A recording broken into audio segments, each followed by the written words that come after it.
Pourquoi Albert Ondo Ossa ne s'est pas porté candidat à l'élection présidentielle de 2025? Grande surprise de cette élection, Albert Ondo Ossa, prétendu vainqueur de la dernière élection présidentielle contre Ali Bongo, a préféré rester en marge de cette échéance électorale.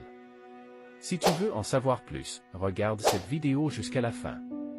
Mais avant, n'oublie pas de t'abonner et de laisser un like. Vainqueur autoproclamé de l'élection de 2023, Ondo Ossa a choisi de se tenir à l'écart de cette élection présidentielle. Pourtant, elle aurait pu être une revanche contre le système Bongo et l'occasion de revendiquer la présidence qu'il estimait lui revenir de droit depuis 2023. Certaines rumeurs ont circulé selon lesquelles il aurait reçu 10 milliards de francs CFA au lendemain du coup d'État pour qu'il se retire de la scène politique. Mais la véritable raison se trouve dans le code électoral gabonais.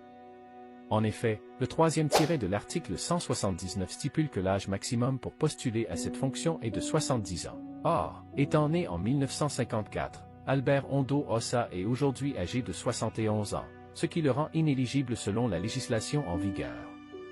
Cette disposition légale, souvent méconnue du grand public, explique donc pourquoi cet acteur politique majeur du Gabon n'a pas pu se présenter lors de ce scrutin présidentiel de 2025, mettant ainsi fin aux spéculations sur ses ambitions politiques actuelles. Allez, Balola, Balola, Balola, Balola. Est-ce que Balola va bien? Balola.